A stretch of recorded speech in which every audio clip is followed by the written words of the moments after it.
Hello friends, welcome to the next class of how to learn English. आज हम narration यानी direct indirect का अगला रूल सीखने जा रहे हैं, इंटरोगेटिव्स।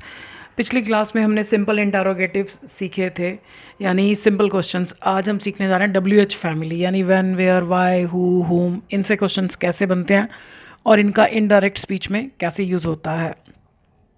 The students said to the principal. Students ने प्रिंसिपल से कहा, sir why have you not approved our demands, कि आपने हमारी डिमांड्स को स्वीकार क्यों नहीं किया है। जब भी डायरेक्ट स्पीच में सर या मैडम आए तो इनडायरेक्ट में हम उसको नहीं लिखते, उसकी जगह हम सब्जेक्ट के फ़ौरन बाद लिखते हैं रिस्पेक्टफुली। मतलब सैड का जो भी हमने करना है उससे पहले ही हमको सब्जेक्ट के फ़ौरन बाद respectfully. So the students respectfully said का आस्क हो जाएगा, क्योंकि ये क्वेश्चन पूछा गया। Ask the principal. अब पिछली वीडियो में आपने देखा होगा हम क्वेश्चन में पूछते कि क्या, तो की क्या के लिए हम इफ़ या वेदर यूज़ करते थे। अब ये की क्या नहीं है, की क्यों।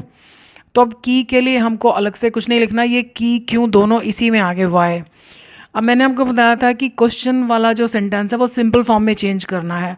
तो आप सबसे पहले have you not, have you का सिंपल क्या होगा, यू यहाँ आ जाएगा और हैव यहाँ आ जाएगा। ये आपको पहले ही, मतलब इसको इनडायरेक्ट में चेंज करने से पहले इसको आप यहाँ पर पेंसिल से लिख लीजिएगा। तो वाई यू सेकेंड वाली पार्टी जिससे बात की जा रही है, तो प्रिंसिपल हमारे लिए क्या है, ही, क्योंकि वो हमारे सामने नहीं खड़े हैं। सो वाई ही हैव का हैड, क्योंकि बाहर पास्ट टेंस है।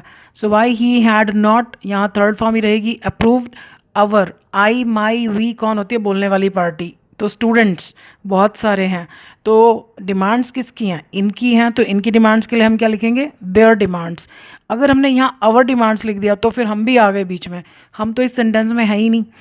सो why he had not approved their demands. जब हम इनडायरेक्ट में आंसर्स लिखते हैं ना तो ऐसे ही लिखा जाता है, तो डायरेक्ट इनडायरेक्ट को समझना भी बहुत ज़रूरी है। और ग्रामर में तो वैसे भी डायरेक्ट इनडायरेक्ट अलग से भी आ जाता है। The interviewer is saying to the candidate, interview लेने वाला कैंडिडेट से कह रहा है, how will you promote our product, कि तुम हमारे प्रोडक्ट को प्रमोट कैसे करोगे, यानी उसको आगे कैसे बढ़ाओगे। द इंटरव्यूअर इज़ आस्किंग, अब ये ध्यान रखिएगा कि ये प्रेजेंट टेंस है तो हमें अंदर टेंस चेंज नहीं करना रिपोर्टेड स्पीच का। So the interviewer is asking the candidate कि कैसे, तो की कैसे के लिए हाउ, कोई दैट नहीं, इफ़ नहीं, कुछ नहीं, हाउ। विल यू का सिंपल क्या होगा, यू विल, यानी यू इधर आएगा और विल यहाँ चला जाएगा। अब यू कौन सी पार्टी होती है, ये पार्टी जिससे बात की जा रही है। तो कैंडिडेट के लिए क्या लगाएंगे, ही। अब विल का विल रहेगा क्योंकि बाहर प्रेजेंट टेंस है। He will promote. अब ये अवर कौन कह रहा है, इंटरव्यूअर, यानी वो कंपनी की तरफ से बोल रहा है। तो प्रोडक्ट किन का हुआ, इनका। हालांकि इंटरव्यूअर खुद अपने आप में एक ही आदमी है, लेकिन उसने जैसे अवर हमारा, तो हमारा मतलब उनका प्रोडक्ट यानी उनकी कंपनी का, तो यहाँ पर हिज प्रोडक्ट नहीं होगा, देयर प्रोडक्ट, कि वो उनके प्रोडक्ट को कैसे आगे बढ़ाएगा। The policeman said to Sheela, policeman ने शीला से कहा, why does your car emit smoke, कि आपकी गाड़ी धुआं क्यों छोड़ती है। एमिट, ये मैंने पिछली वीडियो में भी ये वर्ड करा। आप जो भी वर्ड्स आपके लिए नए हैं तो आप अलग कॉपी में लिखते जाइए, इससे आपकी वोकेबलरी बेटर होगी। द पुलिसमैन आस्क्ड शीला, अब तो हम ये जान चुके हैं कि सैड के बाद जब टू आता है, जब सैड निकलता है तो ये टू भी निकल जाता है, कि क्यों, वाई। अब इसका सिंपल कैसे बनाएंगे, सिंपल सेंटेंस में डू डज नहीं आता, तो वाई योर कार, कार किसकी है, इसकी, हर कार। अब ये सिंपल प्रेजेंट टेंस है और ये बाहर पास्ट टेंस है, तो सिंपल प्रेजेंट टेंस किस में चेंज हो जाएगा, पास्ट टेंस में। सो वाई हर कार एमिटेड स्मोक, अगर हमने इसमें डू डज का डिड कर दिया तो गलत हो जाएगा। आप देखो वाई के बाद जो सेंटेंस होना चाहिए वो सिंपल फॉर्म में होना चाहिए, तो हर कार सब्जेक्ट हो गया और ये सिंपल प्रेजेंट को हमने सिंपल पास्ट टेंस में चेंज कर दिया। ऐसे ही जब आप स्टोरीज भी लिखते हैं, क्वेश्चन आंसर्स भी लिखते हैं, तो ये देखो पुलिसमैन ने शीला से पूछा कि उनकी कार धुआं क्यों छोड़ती है। अभी अभी भी हम हिंदी में छोड़ती हैं बोल रहे हैं, सिंपल प्रेजेंट टेंस, लेकिन क्योंकि ये पास्ट है तो हम सिंपल प्रेजेंट को सिंपल पास्ट में चेंज कर देंगे। The stranger was saying to me who are you, stranger मुझसे कह रहा था कि तुम कौन हो। अब ये कई बार कुछ क्वेश्चन जो है ना वो हमें बहुत कंफ्यूज करते हैं WH फैमिली के साथ। तो उसका अच्छा तरीका क्या है कि आप अपने आप से इसका क्वेश्चन पूछिए, who are you.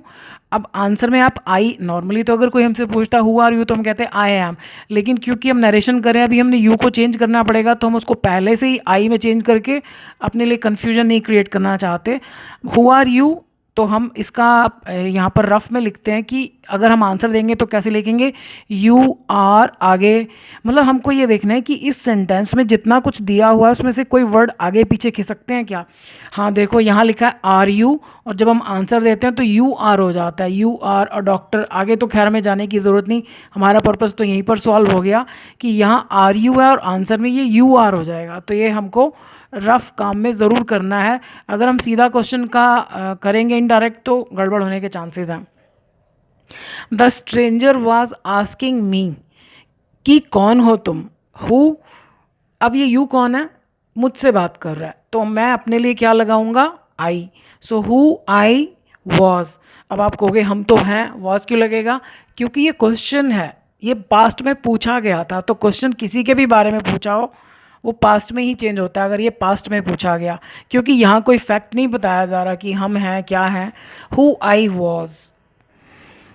I said to my neighbour how many of my relatives, मतलब मेरे रिश्तेदारों में से, ऑफ में से, मेरे रिश्तेदारों में से कितनों को कैन यू एकोमोडेट, तुम एडजस्ट कर सकते हो, जगह दे सकते हो रहने के लिए। आई आस्क्ड माई नेबर, कि कितने, ये how many of my relatives, ये ऐसे का ऐसे लिखा जाएगा बीच में, how many of my relatives. अब हम उसके बाद देखते हैं कि जो बचा हुआ है इसके बाद, क्योंकि how many of my relatives को तो हम अलग कर ही नहीं सकते, ये तो इकट्ठा ही आएगा। उसके बाद जो बच गया, कैन यू एकोमोडेट, अब ये क्वेश्चन है कैन यू एकोमोडेट, तो यानी यू यहाँ आना चाहिए और कैन यहाँ आना चाहिए। तो ये आप बेटर है कि अगर आप लिख लेंगे इसके ऊपर तो ज़्यादा इजी रहेगा, गलती होने के चांसेस कम हो जाएंगे। सो how many, sorry, I asked my neighbour how many of my relatives, किसने कहा ये, मैंने कहा, तो मेरे रिश्तेदार तो मेरे ही रहेंगे, तो माई का माई रहेगा। माई रिलेटिव्स, यू कौन है, पड़ोसी, तो उसके लिए हम क्या लगाएंगे, क्योंकि अब वो हमारे सामने नहीं खड़ा। ही, कैन का कुड, क्योंकि बाहर पास्ट टेंस है, कुड के बाद भी फर्स्ट फॉर्म ही आती है। So how many of my relatives ही could accommodate. The teacher said to Rohan what is the date of your birth, teacher ने रोहन से पूछा कि तुम्हारे जन्म की तारीख क्या है। अब इसको भी हमें समझ में नहीं आएगा कि इज़ कहाँ लगाना है, क्या करना है, तो इसका भी वही तरीका है, जैसे रोहन से पूछा गया तो क्या कहेगा, द डेट ऑफ, मैंने आपको बोला ना कि योर को आप मत चेंज करो माई में किसी में भी, क्योंकि इसको हमने नहीं चेंज करना, ये ऐसे रहेगा, वो तो जब हम आंसर लिखेंगे तो अपने आप चेंज करेंगे। The date of your birth is, तो इज़ कहाँ आ रहा है, बर्थ के बाद, तो हमको पता चल गया कि ये आंसर सिंपल में, सेंटेंस सिंपल में कैसे चेंज करना है। So the teacher asked Rohan what the date of, अब योर बर्थ किसको कहा जा रहा है, रोहन को कहा जा रहा है, तो उसके लिए हम क्या लगाएंगे, हिज बर्थ वॉज, क्यों, क्योंकि बाहर पास्ट टेंस है। Mother said to the child, माँ ने बच्चे से कहा व्हाट इज़ दिस। अब इसमें भी जो भी क्वेश्चन आपको तंग करे WH फैमिली में, बेस्ट है कि उसका आंसर सोचो क्या होगा। अगर बच्चे से पूछा व्हाट इज़ दिस तो कहेगा दिस इज़, जो भी वो है, दिस इज़ अ टॉय, तो हमको हमारा पर्पस तो यही सॉल्व हो गया कि हमको ये पता चल गया कि जो इज़ है वो दिस के बाद आना चाहिए आंसर में, अगर हम उसको मतलब सिंपल में चेंज करते हैं तो। मदर आस्क्ड द चाइल्ड, कि क्या, आप ये याद रखिएगा कि WH फैमिली में हमको दैट नहीं लगाना, कोई कंजंक्शन नहीं लगाना, ये ही कंजंक्शन है। सो व्हाट, दिस का क्या हो जाएगा, दैट, और इज़ का क्या हो जाएगा, वॉज, क्योंकि ये पास्ट में और ये प्रेजेंट में है। So what that was. So I hope आपको अच्छे से समझ में आ गया होगा कि WH फैमिली के क्वेश्चंस को इनडायरेक्ट स्पीच में कैसे लिखा जाता है। सो अभी के लिए इतना ही। Thank you for watching this video.